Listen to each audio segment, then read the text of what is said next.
So our next speaker, Jeremy Heuslein, is an ordinand at Ripon College, Cuddesdon, where he oversees the college allotments and serves as the student EcoCollege officer.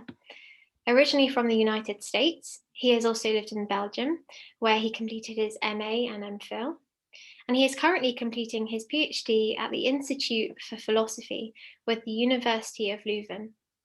And I will now hand over to Jeremy as he presents his paper entitled The Gospel According to Permaculture. Thank you, Jeremy. Thank you so much, Emily, and thank you all for coming. There's a lot of information to get through, so I might move at quite a pace, for which I apologize, but hopefully that will leave space and time for questions. Let me just get this screen shared. Can everyone see that? Great, great. Right. That's fine. So the Gospel According to Permaculture, learning from the 12 design principles. So for those of you who might not be aware of what permaculture is, I'm going to give a brief definition, then why we should learn from it as Christian practitioners and theologians and people interested in the church doing ecological stuff, and then go through the 12 principles, reflecting on their ecological aspects and then their potential already presence in the Christian tradition, and then what might they be implying for the church today. So permaculture is an ethically based design, agriculture design system. That means that there are two main values that they always talk about, and that is people care and planet care. And these are not, number one is people, number two is planet. No, they are co-constitutive values for the design system.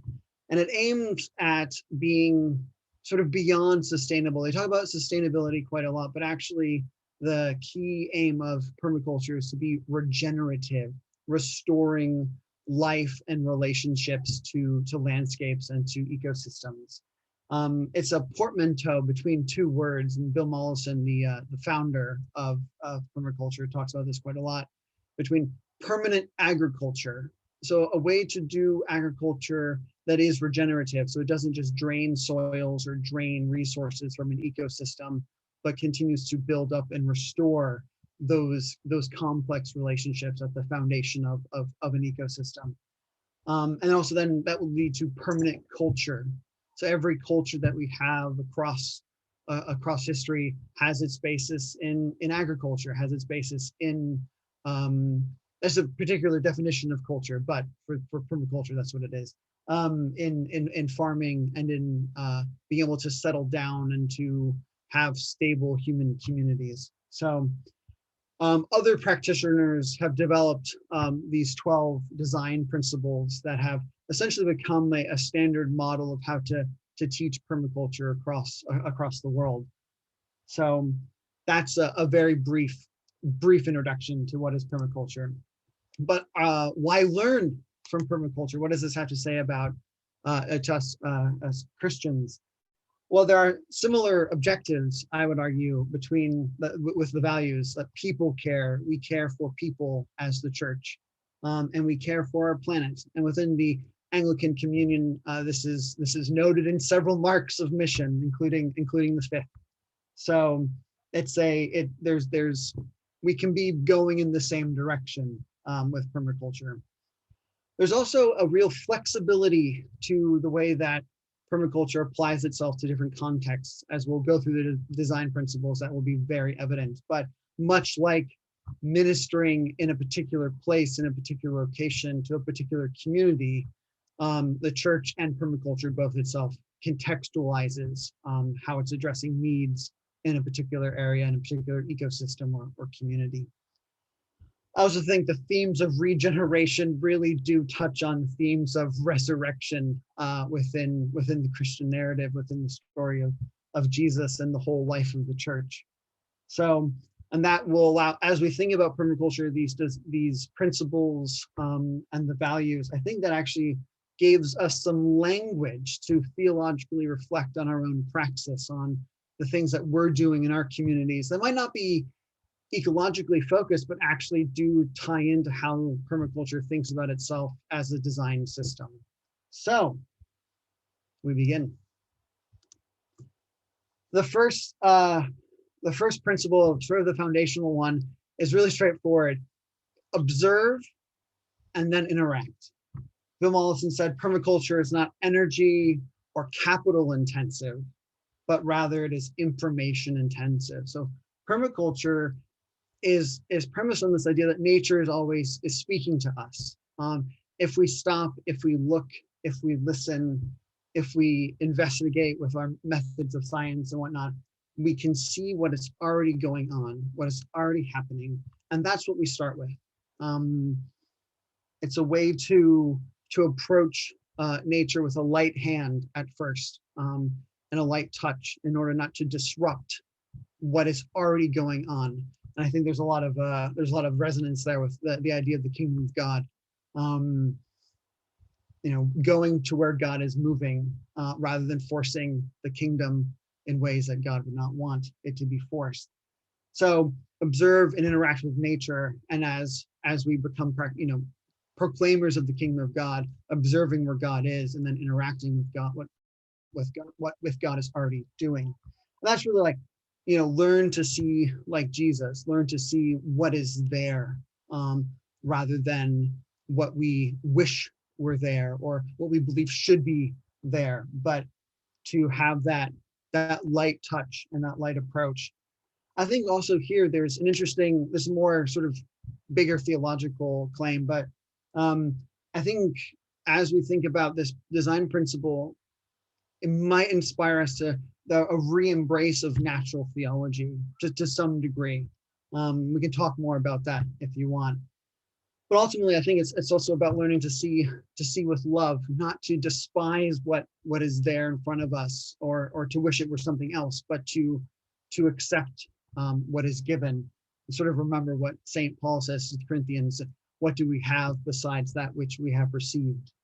So observe and interact, principle 1. Principle 2, as catch and store energy.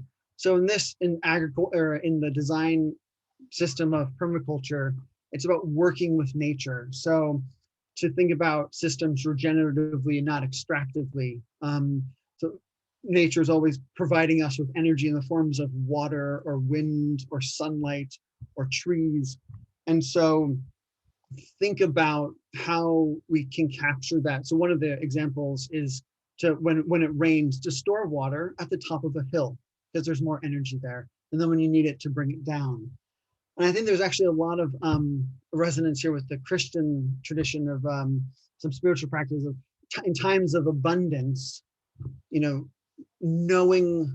saving up those experiences for those times of desert. In Ignatian spirituality, oftentimes the spiritual director, if you're going through a time of desert, will say, don't change anything. Keep doing what you were doing when you started to go into the desert, and God will find you at some point. To keep using that energy you had, and you'll get through the desert and into something new. Some current sort of implications for the church then would be actually to revitalize a discipline of celebration. In those times that God is working, to really celebrate, to catch that energy, and to store it for the times that are going to be tough. And the redevelopment of these ancient practices as well, knowing that as we celebrate what God has given, that even when God seems absent, we can keep going. And then that brings about these habits of regeneration. So that is the second principle. The third principle, and this is obtain a yield, and this is where the people care actually is quite high on permaculture's agenda. We have to make the work livable. We have to sustain ourselves and our communities. So we grow food and we eat the food. We don't muzzle the ox as it treads out the grain. And I think there's a lot of resonance here with the idea of a promised land or a promised community where God provides for the people and they obtain a yield, land flowing with milk and honey, and all the other things that are listed. It's quite a few. But here, some of the implications for the church today, I think it challenges us, this principle, to inhabit specific places, because yields aren't like that field, behind my curtains here, that's where cattle is grazing, and that's what they're doing there. But over there, they're growing wheat, and so specific places will produce specific yields. And so, at a church, you might be really great at producing people who, are, pray intercessorily really, really well. And that's something that you should keep doing. But another place might make people who are really good at sharing the gospel. Now, obviously, this is not to the exclusion of anything else, but looking at what particularly is coming from a particular context. So, and this, I think, as we learn to also celebrate, sustains the workers. And I think that's something as well that the church is something that we need to continue to think about, is how do we sustain the workers who give a lot of themselves, and sometimes all their selves, to the work. So, and again, providing for those, a yield helps us to provide for those with little. This principle of gleaning the fields and leaving for the poor, but also providing for the poor, those who are without among us. So, principle 4. So, self-regulate and accept feedback. So in any sort of agriculture design and in a permaculture design, the recognition that no design is static. Process must be embraced, and we have to listen to what is happening as we engage in an ecosystem, as we plant certain crops, or as we move certain resources around and capture energy in one place and whatnot. Things change, and that's okay. And things, we can see a process of self-regulation occurring if we embrace it, and we can enhance the design of the permaculture design of the site, of the place. And I think here, I wish there was not time to go into it, but this idea of becoming homemakers, which I think is one of the best ways to translate the problematic, have dominion over the earth, from Genesis, but become homemakers. And that's all about increasing the relationships of life, increasing the complexity of creation. That's what's filling up the world. That more and more of God can be expressed in all of these relationships that are occurring in God's creation. So, some implications for the church, I think, today would be an openness to the Spirit, where the Spirit is leading, regulating, feeding back into us in the ways that we're doing ministry. Where does God seem to be moving and showing up? But I think also to accept a very self-critical, needing to learn approach. No design is static. No answer or solution is the last one. So we always have to keep reimagining and rethinking and revisioning how the church is working. Principle 5, and I'm probably gonna have to speed up here. Sorry about that, folks.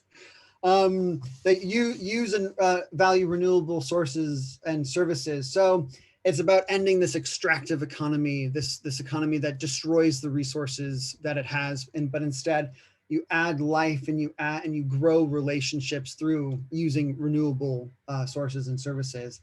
And I really think here, like in the Christian tradition, when the church is open and hopeful, when it aims for life and joy, we see more life, and we see more relationships, and we see more of God at work.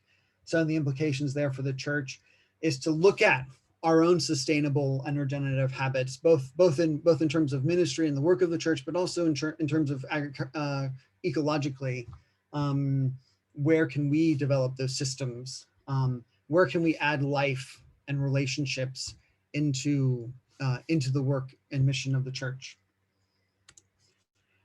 Principle number 6, produce no waste. So this is all about ending in permaculture, ending the externalities of systems of production. So, manure, animal poop becomes fertilizer. So the waste of one system becomes the foundation of something else. We end this idea of something being disposable. Nothing's disposable. Everything is essential. Everything is integrated back into the system, and systems feed back into themselves, bringing about more life, more relationships. And I here think that the Christian theology, the Christian tradition, we don't have a God who disposes. We have a God of resurrection and renewal. And the waste of the world, the foolishness of the world is the wisdom of God, and God uses that foolishness, and God uses the waste and the outcasts to be the kingdom. So the implications for the church: where can we generate the new life? Where's the waste of the world, and how can we take that waste of the world and create this new sort of compost for society and a new kind of community? It's a big one, and I wish we had more time to go through these. Principle number 7 is to design from patterns to details. So, we're creatures that are really good at pattern recognition, and we can abstract from the processes of nature. We see how rivers flow. We can learn about soil erosion, all these things, and then we can actually weave a more complex pattern. We can go back in and observing and interacting and not producing any waste and all the other principles. We can begin to weave into the tapestry more threads and more life. And I think this is just the idea of being co-creators, and embracing that pattern of our calling. So implications for the church: reframing our practices, thinking about what we do these things. What's the pattern there? What's the, we have a lot of details in the church, but do we have a lot of patterns? So look for those patterns, look for the ecclesial patterns, the whole formation of the church, of the whole community. And also I would argue, like, if we're talking about life and relationships, looking for those patterns of liberation. Where is God calling us to go in and to turn that, what might be the waste of the world, into the Christian compost, as it were, the kingdom compost. 8, integrate rather than segregate. So here in the permaculture design system, it's all about allowing different kinds of systems to rub up against each other to increase their relationships. And that really creates a resilience in a landscape. If the energy flow is only through one sort of organism, then if that organism dies, then there goes the whole system. But having more nodes on the system allows a resilience in the system, and it multiplies the benefits, and it creates opportunities to see more life, and who knows what will happen. The system will change, the system will evolve. So, and I think here, the Christian story of being the ever expanding people of God, from one family, one nation, the whole world. But we have to recognize the other, and we have to proceed empathetically as we integrate rather than segregate. And so the implications for the church, we have to continually break down that dividing wall of hostility. The ones that we so easily erect to keep out people who are strange or who are different, who we might disagree with. But I think this principle really challenges us to do that. And I think that actually allows the church to become a very countercultural place, where it's easy to think about, like, oh, we're in a post-racial, or not anymore. It's harder to think that way as issues of power have been raised in the last few years. But the church, if we can embrace this sort of principle, I think we will find ourselves sort of on the right side and on God's side of those conversations. Principle 9, small and slow solutions. This is again for the observation, interacting, seeing what nature is already having.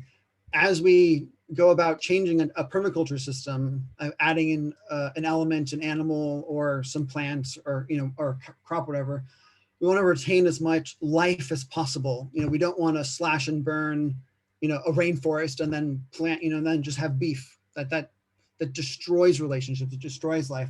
But we want to have patience, and we want to observe what is happening in nature and then add into it rather than, hack and burn. And I think we hear all the kingdom parables are already this principle.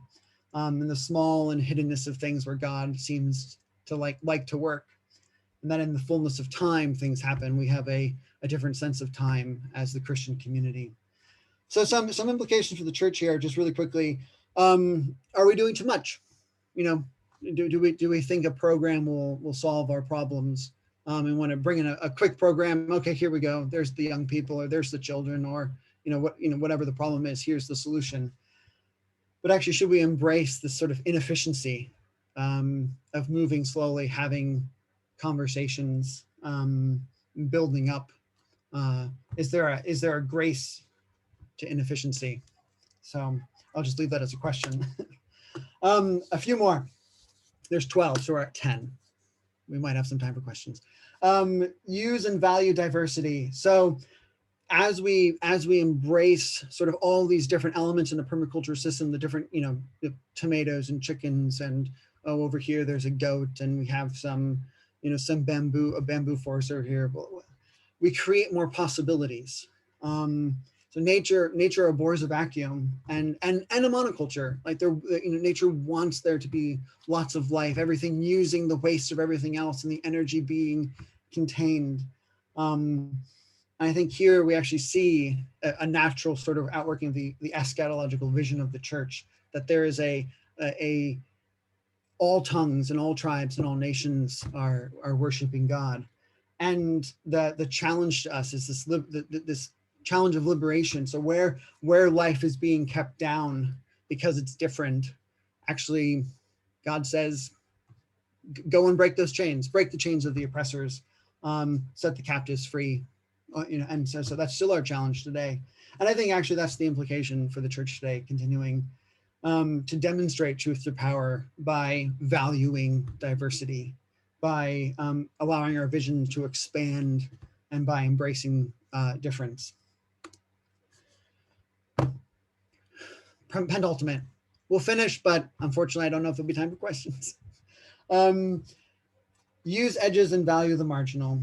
So in a permaculture system, places of meeting are full of life. So the edge of one field and another is actually there's a lot of different relationships going on there, and a lot of fertility and possibility. And I think this project that I've been working on came from this principle. I think this is the kingdom logic, that where there's life and vitality is on the edge, is at the marginal. And so displacing power, moving power out of the center to the edge, and seeking both the liberation of the oppressed and of the oppressor, in that, I think is a place where the church continue to be and discover and meet God. So finally, 12, creatively use and respond to change. So like I said before, any living system will change, any permaculture design system, and climate change and the extractive economy, which is destroying the planet, shows us that. And we need to be adapting and bringing in things that will thrive in a system. And this is why permaculture, really interesting enough, isn't sort of a nativist advocating system. Like if a certain plant in a different ecological system will fit a niche here, with observation and learning and a slow solution, why not bring it in? What could it add? And I think here we see the value of maybe process theology, something to reclaim and to bring about more in the contemporary church, and think about God and change and how God is involved in change. And those are big theological questions. But again, some implications for the church, like change is a sign of life. Don't be afraid of change. But change is also not a goal in and of itself. I think the church has a teleological understanding of change, and that is changing into the kingdom. We change slowly into reflecting glory, the glory of God in the world. So for the resources, here are some. Unfortunately, that is time. I'm really sorry. Maybe I can share the slideshow so people have access to those at another point. So Great. Thank you so much, Jeremy. That was really, yeah, I just loved that whole vision, and I could see a lot of other nods and smiles along with that. Really a wonderful kind of source of imagination as we think about what our church and communities looks like going forward. So thank you, Jeremy. pleasure.